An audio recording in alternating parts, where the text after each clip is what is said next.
I watch them playing, they seem like ordinary children.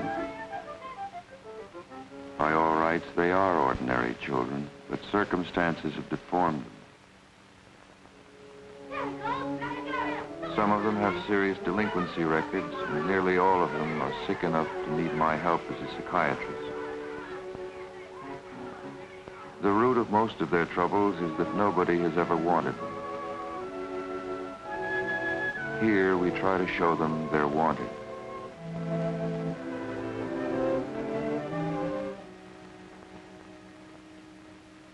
This is the story of one of these 80 boys, Donald Peters, 10 years old.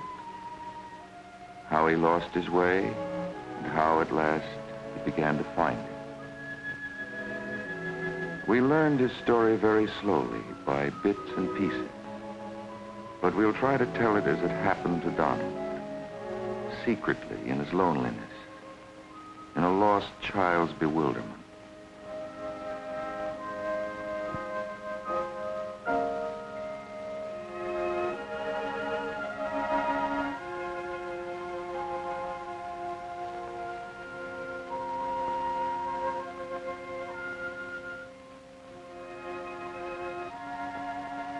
In all these months, Donald has made no friends. We have never seen him smile.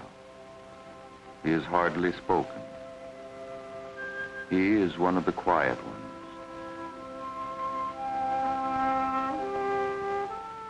In all these months, he has never had a letter. But he is learning to endure disappointment. He used to hide himself to suffer. Now he wants me to know he is unhappy. This boy wants all my attention. At his stage, they're painfully jealous. If Donald's ever lucky enough to open up, he'll have to go through that too.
Mrs. Johnson has very good reasons for not keeping order. Her boys are very backward in their reading, as in all their study. Children are much more deeply ashamed of being stupid than most of us realize. They are stupefied by shame. They've failed so often, they're afraid even to try anymore. Before they can ever begin to trust their intelligence, they have to be sure they're liked, no matter how stupid they seem or what they do. Before they know they're liked, they can't like you. Until they like you, they can't even begin to learn.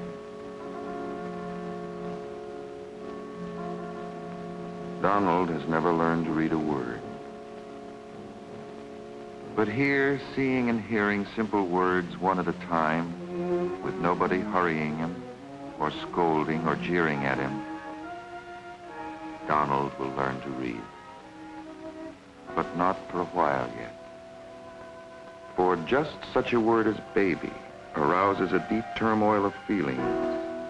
And behind the feelings rise memories which still hold him in terrible hunger and hatred.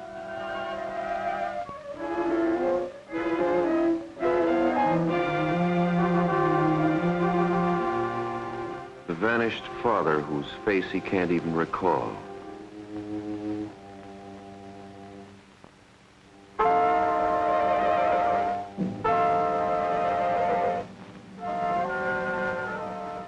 The mother who has no room for him in her life. Grandma at his home with her. A home he hates so much that even at night he seldom comes back. These are the memories Donald lives in day and night.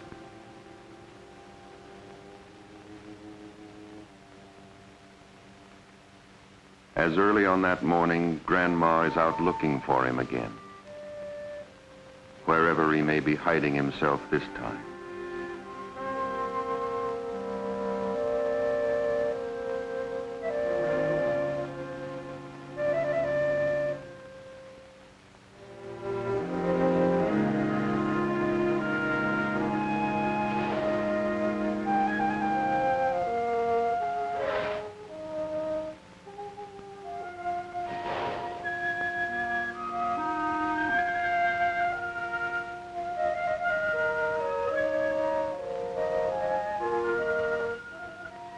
And she is wishing to goodness she'd never in her life have to smack him or scold him or go claim him back at children's court or ever look on his mean, mopey, sassy little face again.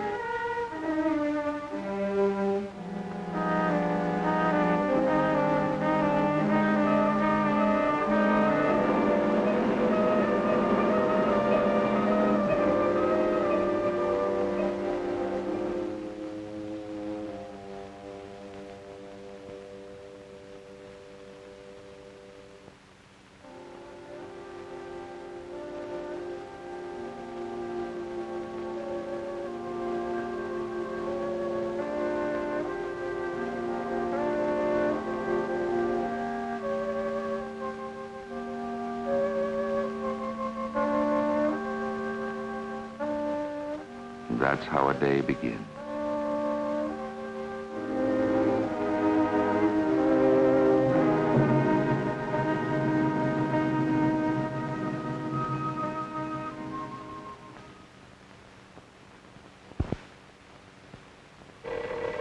Same old buzzer. Somebody else hauling him home by the nape of the neck. Get up them steps, you little good-for-nothing, you no-count. Get up them staircases. Leaking out the Lord knows where, same as your no-count mother used to do.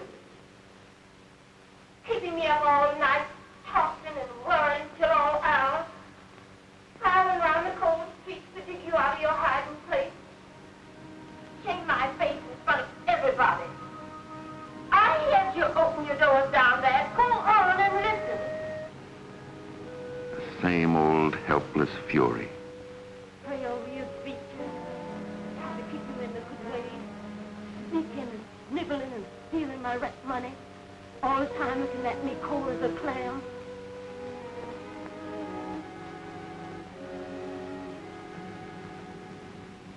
Bad blood, like I always said.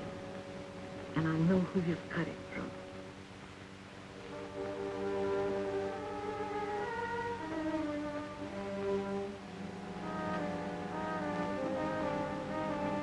The same old hopeless confusion, misunderstanding, rage and pain and fear and hatred.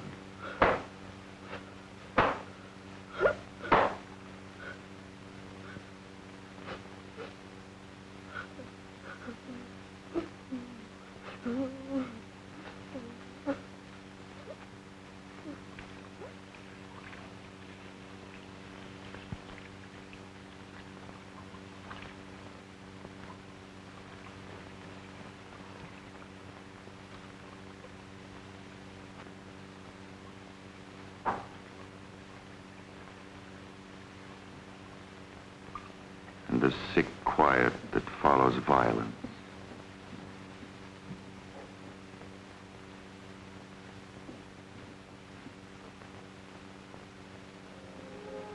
And Judy without love.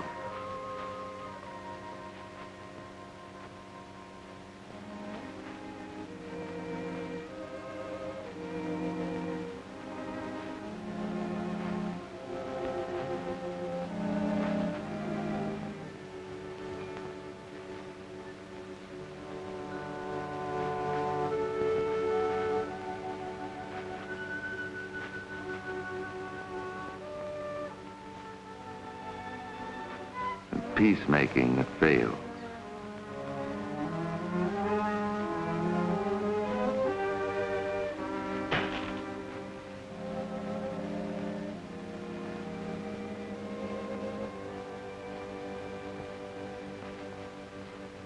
A heavy burden for an old woman. A heavy burden for a little boy. That's the way it keeps on going.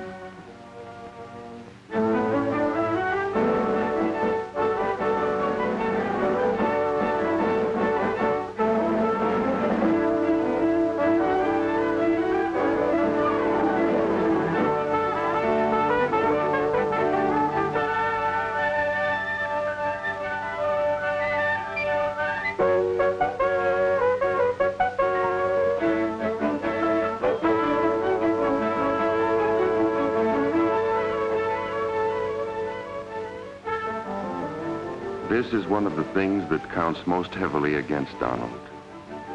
When he does go to school, he can't seem to learn or even pay attention. He's way behind the children he sits with. The teachers can't spare time for him.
Of course, the streets of a city can be a wonderful school.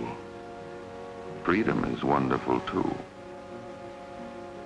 But if you're as lonely as Donald is, all you learn is more loneliness. And Donald's kind of freedom is solitary confinement.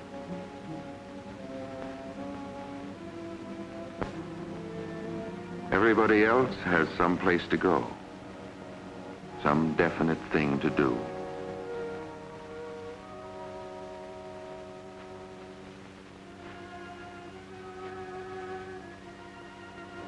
And after a while, you even want to go home.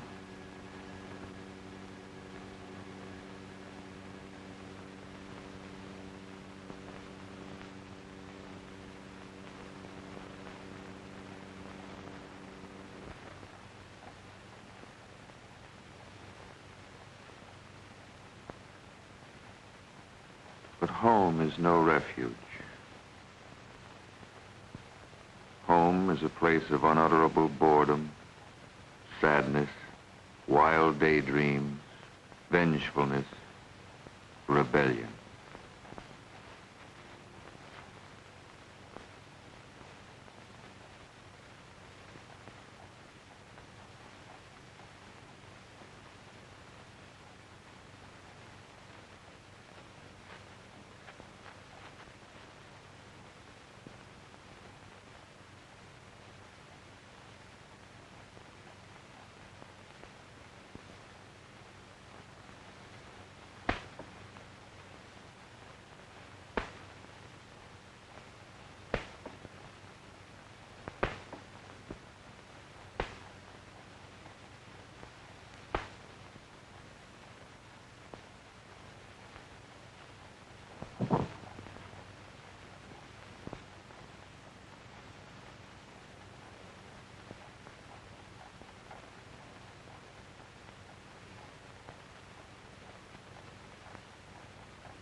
Children who buy their friends will do almost anything to feel they belong.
But Donald doesn't know yet how to keep this kind of friend. He's failed again. The baby in him is desperate to be comforted.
Well, come on in.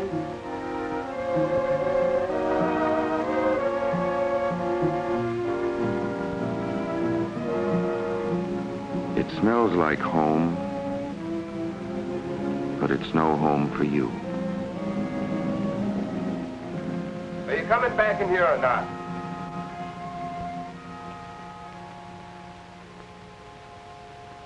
What you say it for? Not so loud. Don't shush me. You can't even talk in your own place.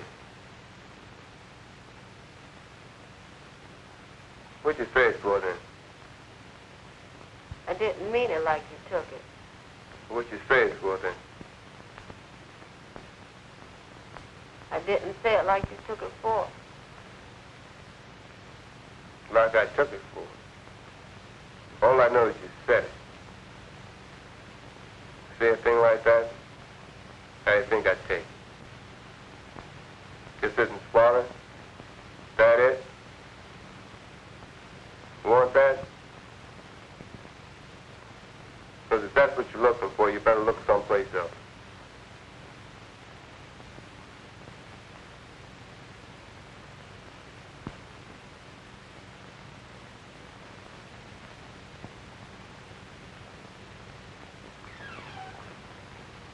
Didn't nobody ask you to swallow nothing.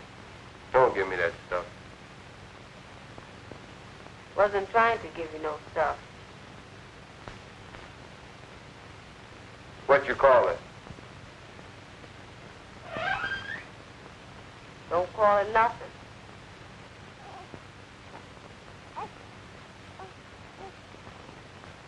You tell me every time I say, Now what's the matter? leave the baby alone. What you pester her for?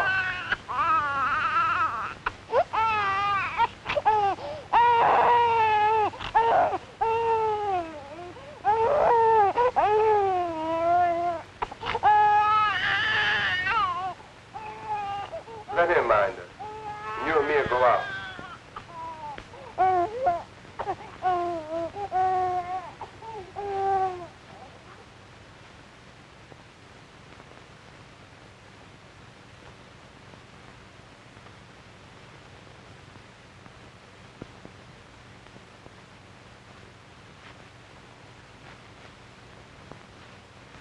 Doggone it, woman, where's my necktie?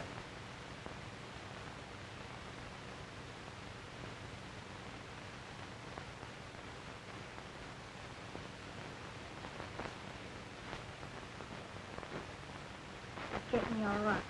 What's the big mouth?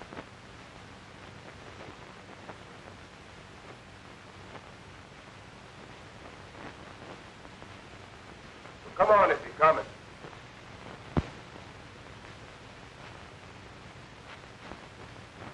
You sit here with Arlene.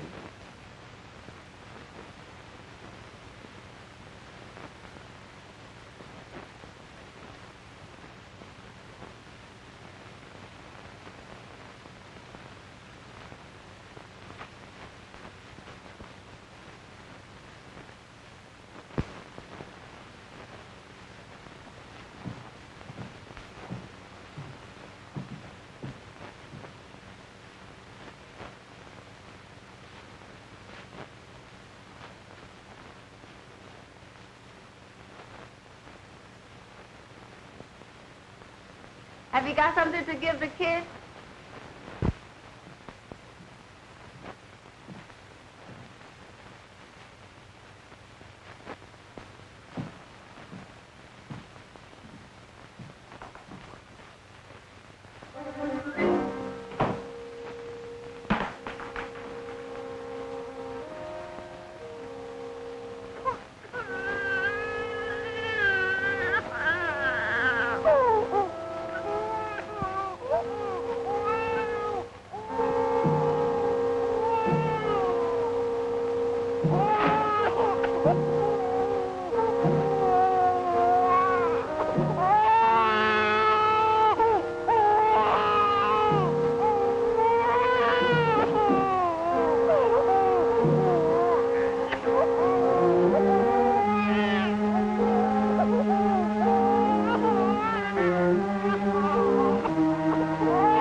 So Donald came to Wiltwyck. These were the things which made him what he was. Months after he saw the last of his people, he was still paralyzed by his memories.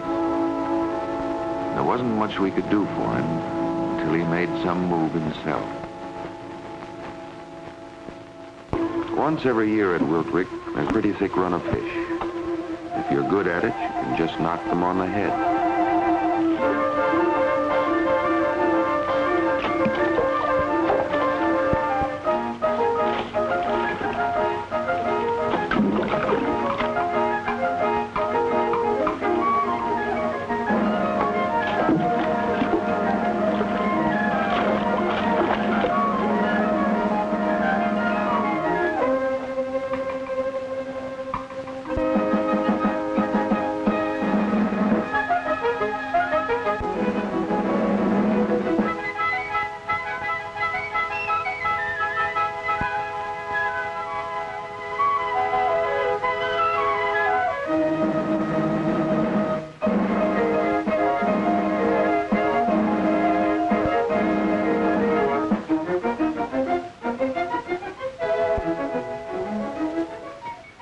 Regular holiday. For days now, very shyly, Donald had been watching a new counselor named Clarence. Only watching and very shyly.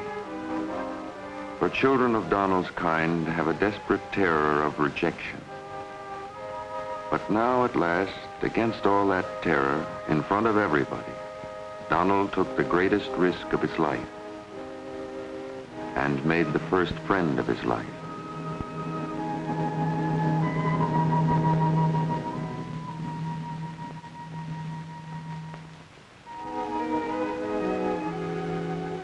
It was a great day for Donald and for us too. One of our social workers came over and congratulated Clarence. He wondered what for. But Miss Roberts knew what Donald had been through. And after she told Clarence a little about the child, Clarence realized he had been partner to a small but very important miracle.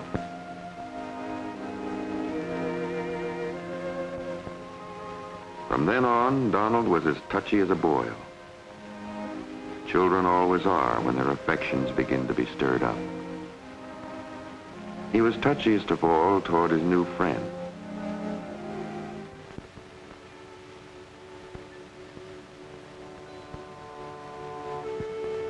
If Clarence handed him a shirt with a hole in it, Donald was sure it was a calculated personal betrayal, all the meaner in front of the other boys. Clarence wondered what the dickens was wrong with him. It was all to the good, though. Now that Donald was beginning to open up, almost anything could happen. One day in crafts class, Donald was making a little bowl. He wanted to make it look like a seashell. He couldn't say why. He just wanted it to be a seashell.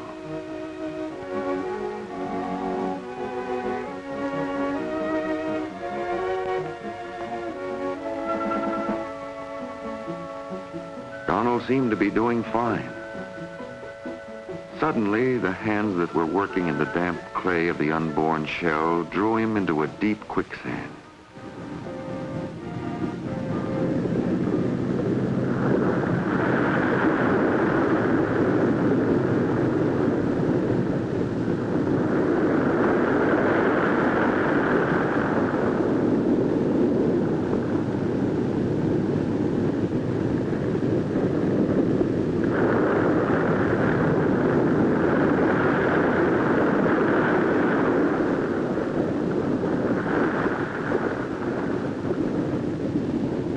Donald.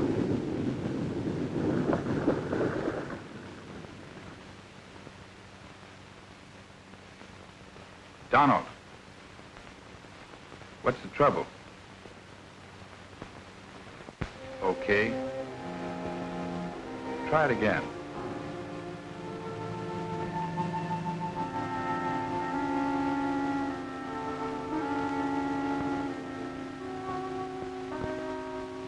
The bottom of memory has opened and engulfed him.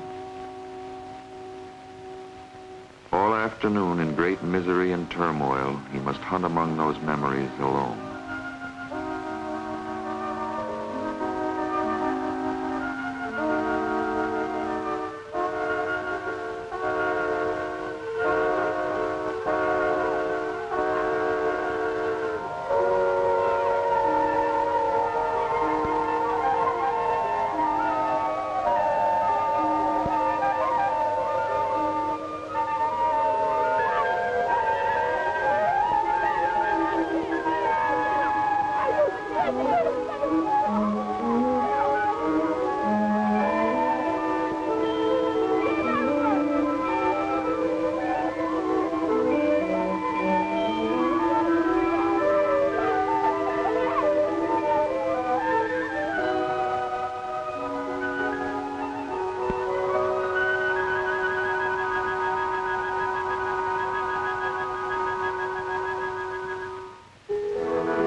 Donald's kind of hunting would exhaust and frighten stronger and wiser people than he.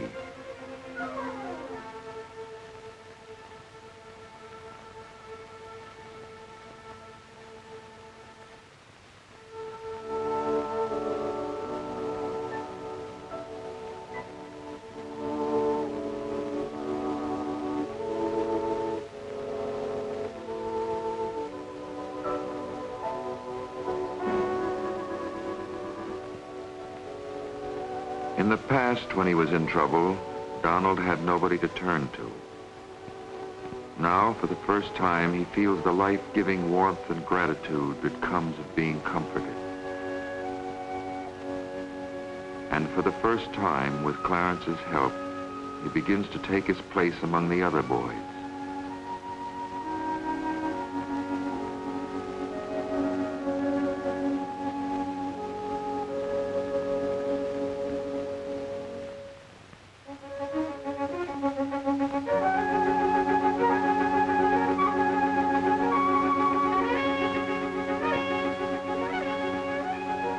Even his failure with the shell is the beginning of a victory. For with it, he has begun to make something tangible with his hands out of the depths of his past unhappiness.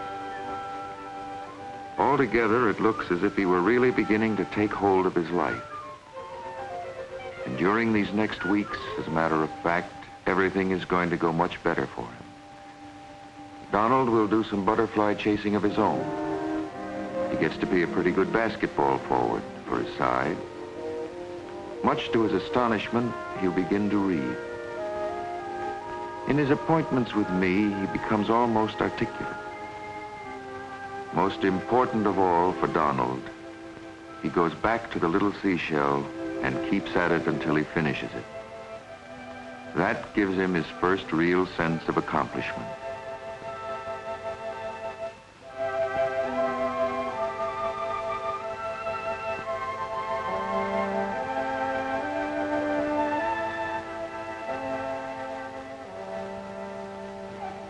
You speak my language, don't you? And by now, he seems to have become very much a part of the life here.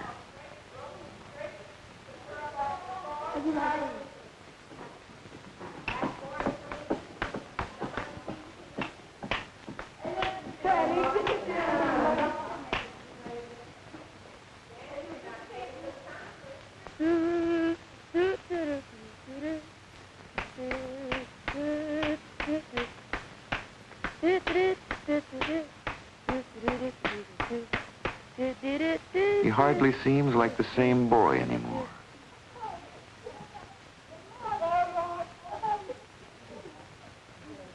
But he isn't well yet by any means.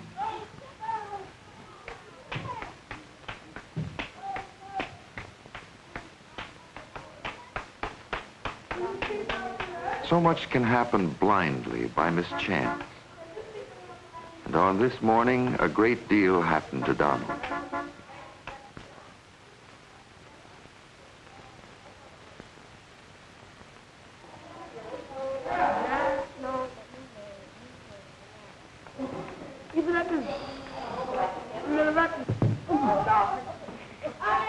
When he saw that Miss Roberts was driving into town, Donald suddenly realized whom he had made the bowl for.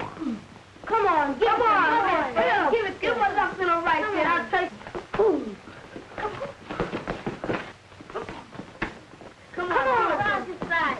Come on, give it to him. Turkey. Don't be yellow. Give it to him. He had made it for his mother. And now it was on its way.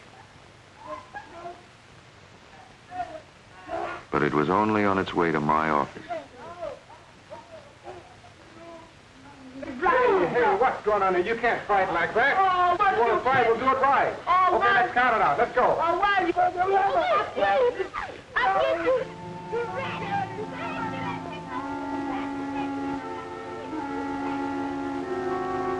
When Miss Roberts told me about the bowl, I decided it was time to tell Donald the facts.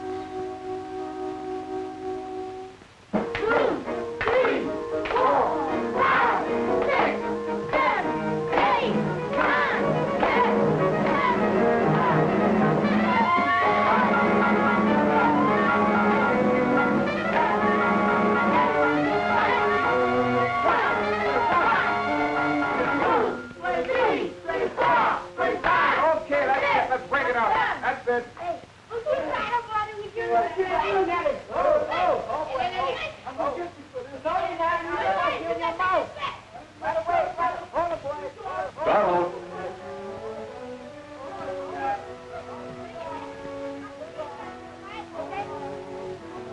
Donald's mother had disappeared. Not even his grandmother knew where she was.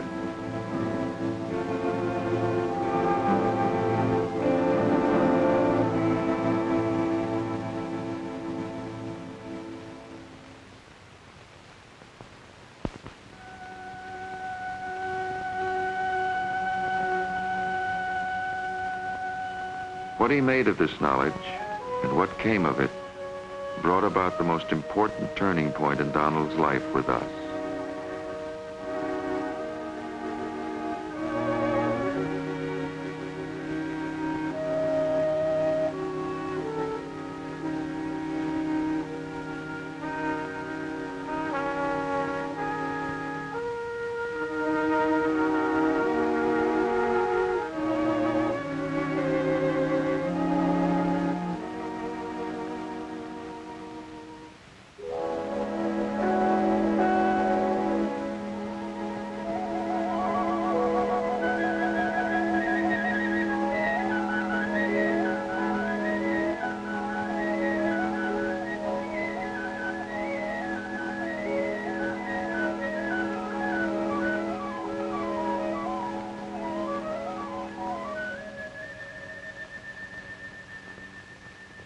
What Donald is trying to do takes a lot of courage, a strong will towards reality and life, to suffer the uprooting of the dearest thing you have known and try to transplant your affections, to go ahead rather than retreat, to put your need and your love once again in another's trust when all of your life, and again so recently, you have been betrayed.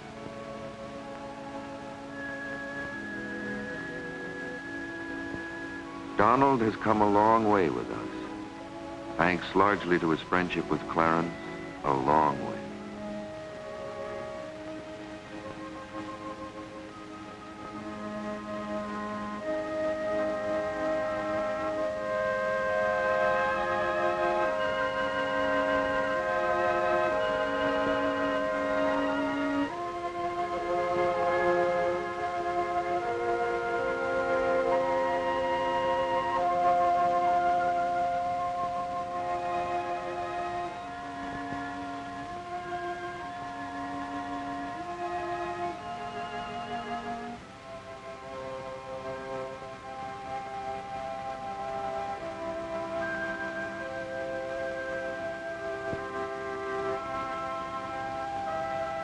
A mirror is no longer a focus for misery and self-hatred, but more like a window on a happy present and a hopeful future. An image of a happy child, of the man he hopes to be like.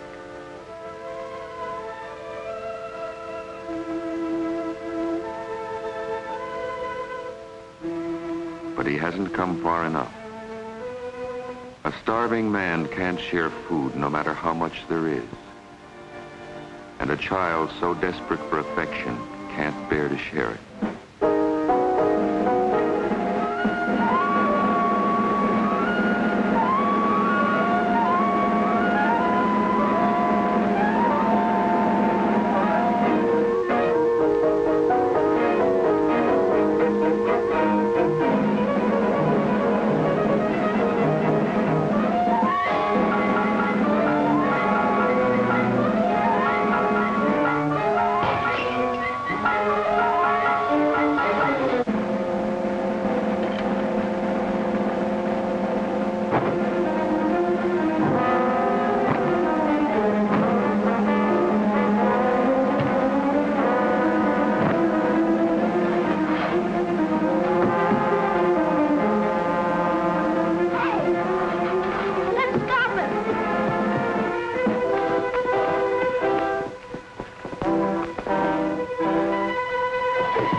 off him. What are you doing to him anyway?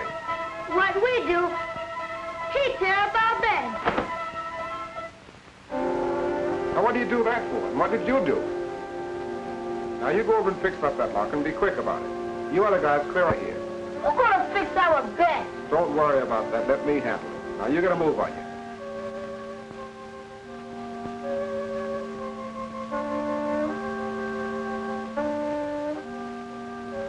Now, Donald, you fix back those beds.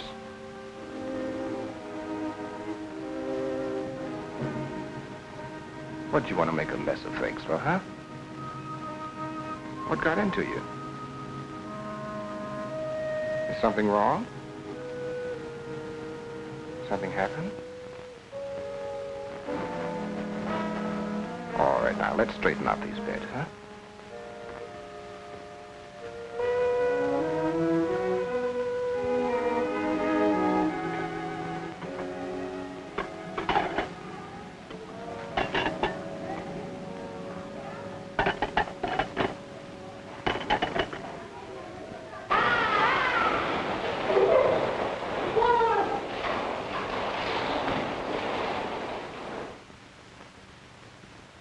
It was a question whether Donald needed more to talk out whatever was disturbing him or live it out first. The director and I agreed we'd better give him a chance to work it out his own way.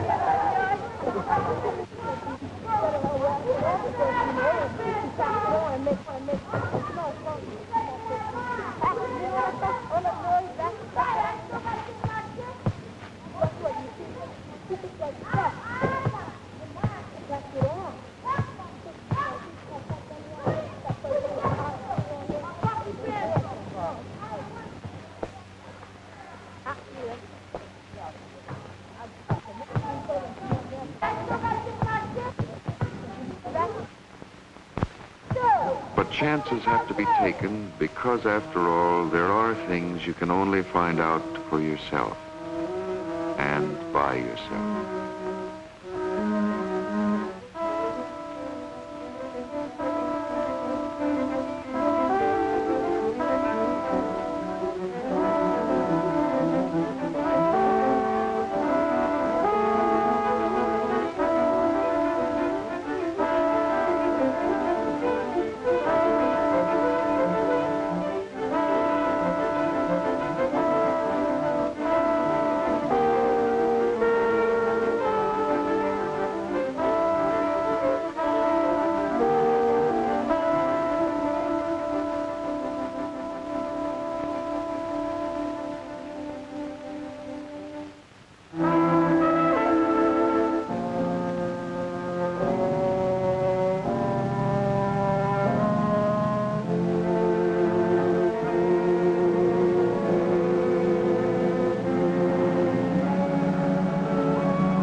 There are things nobody can ever find out for you, or ever tell you, or ever show you. They're too deep inside you.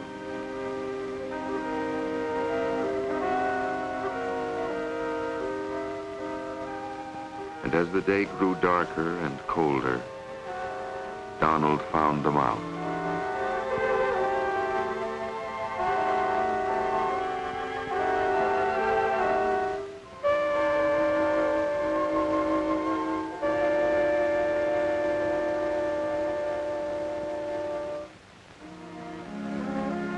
He saw his mother and all that he wished of her and could never hope for.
Began to see the home he'd broken his heart over for what it really was. And seeing that, accepting that, his own spirit began to come of age.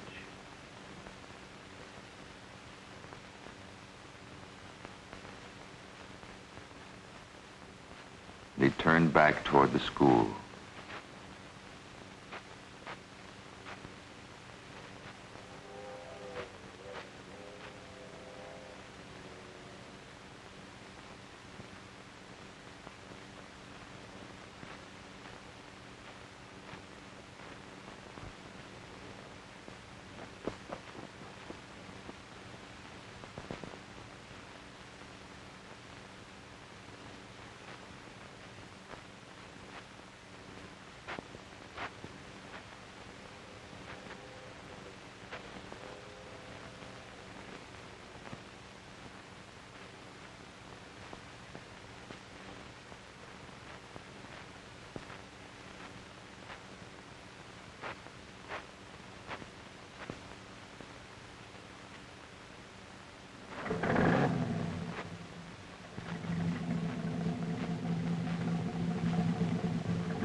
Looking back, knowing as much about it now as Donald knew then, we can date a good deal from his runaway.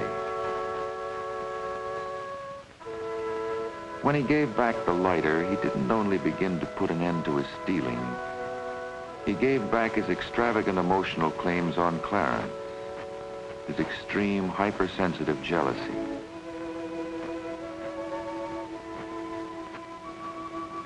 From now on, he will begin to make friends his own age as well.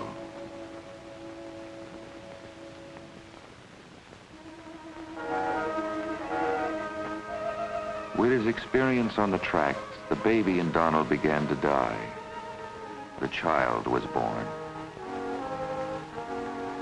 He will still suffer in remembrance of his people, but he is less liable than before to enshrine an unreality. He can better accept his motherlessness, his homelessness, this temporary home.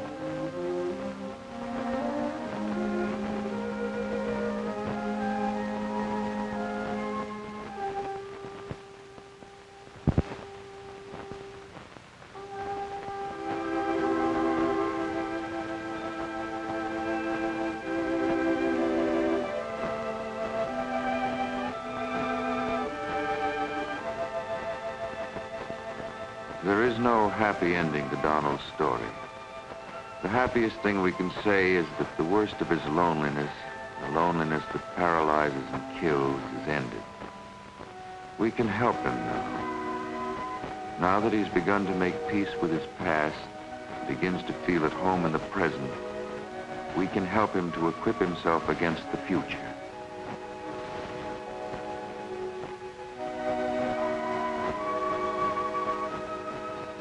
That's the most we can hope to do here at Wiltwyck for any of the boys who lie sleeping here, to clear away some of the great harm they suffered in the difficult world they came from, to make them a little better able to take care of themselves in the difficult world they must return to. A little better able to live usefully and generously in that world. A little better able to care for the children they will have than their parents were to care for them. Lest the generations of those maimed in childhood, each making the next in its own image, create upon the darkness, like mirrors locked face to face, an infinite corridor of despair.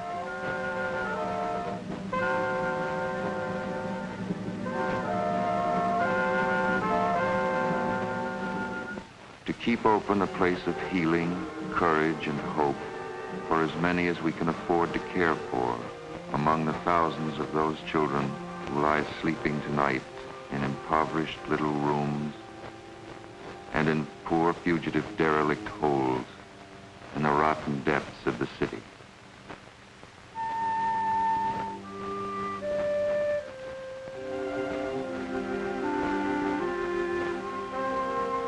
Whom poverty, bewilderment, anger, pride, fear, lovelessness may drive into sickness and into crime,